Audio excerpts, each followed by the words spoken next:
Cette semaine à l'émission, Louise Cyr, la nouvelle directrice du site historique national de Passepébiac, nous entretient sur les réalisations à venir et la campagne de financement qui suit son cours pour l'éventuelle réalisation d'un bâtiment d'accueil au site historique.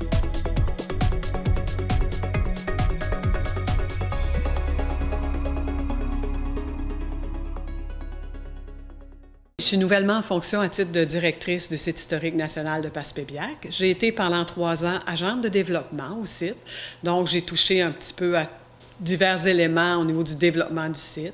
Et quand M. Thomas Martin a pris sa retraite au mois de juin, bien, on a envisagé la possibilité que je continue, mais à un autre poste. La direction du site historique avec l'ensemble des projets qui sont en cours présentement.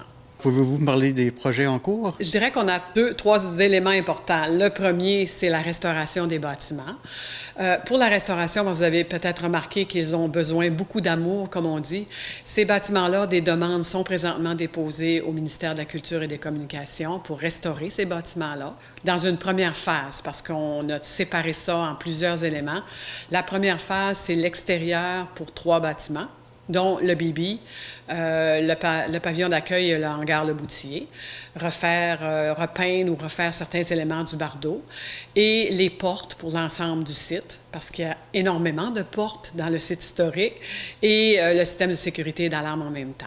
Donc, tout ce projet-là est en attente de réponse au niveau du ministère de la Culture, mais ça chemine bien. Les études sont rendues au ministère de la Direction du patrimoine et des immobilisations. Donc, il y a certains éléments qui avancent. On espère avoir une réponse et faire, évidemment, les travaux pour l'été prochain. On attend la suite. Ça, c'est un gros projet. Le deuxième, c'est notre projet de construction d'un pavillon d'accueil, qui, lui également, se déroule bien. Je dirais, on a un très bon comité de financement qui travaille fort, parce qu'il faut aller chercher une part du milieu, qui est un 10 à 20 des coûts.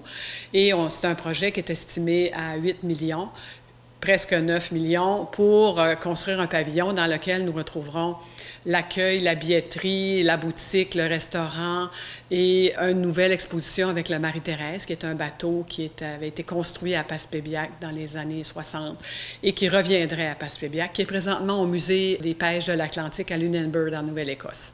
Alors, tout cet ensemble-là va bien, mais on est toujours en construction et en projet et en développement pour que le site rayonne de plus en plus. Et avez-vous d'autres projets, une autre vision que l'ancien directeur? C'est une continuité. Avec M. Martin, on avait développé la vision ces 2 projets-là de restauration et de construction d'un nouveau pavillon, parce qu'en construisant un nouveau pavillon, on peut remettre les bâtiments dans leur état d'origine. Donc, l'objectif ultime, c'est de poursuivre ensuite et d'aller vers une demande pour être reconnu comme patrimoine mondial de l'UNESCO. Évidemment, on ne parle pas qu'on va être reconnu dans une semaine ou 2, c'est un processus à très long terme, mais dans toutes nos démarches, c'est notre objectif à long terme. Alors, on vise vers ce développement-là. Et puis, côté campagne de financement, vous avez un spectacle bientôt? Oui, le 25 novembre, on a eu la chance ou la gentillesse du groupe de Old School Band qui nous ont offert de nous faire un spectacle bénéfice le 25 novembre dès 20h au Centre culturel de Passepébiac. C'est une soirée dansante. Alors, on invite les gens à venir danser avec nous, peut-être fêter un peu d'avance le party de Noël. Venez en groupe, en équipe, avec vos amis et on nous promet de très belles soirées pour bouger et avoir bien du plaisir. Et on surveille aussi d'autres activités qui se passent pour la campagne? Oui, on a toujours des choses en tête, mais on y va graduellement. Je dirais que là, on vient de relancer. Le comité est en pleine effervescence et on a toujours quelque chose qui se passe. On suit les réseaux sociaux et le site Internet du site historique et on va retrouver là-dedans tout ce qui s'en vient dans notre développement et nos projets. Merci beaucoup et au plaisir de vous recevoir au site.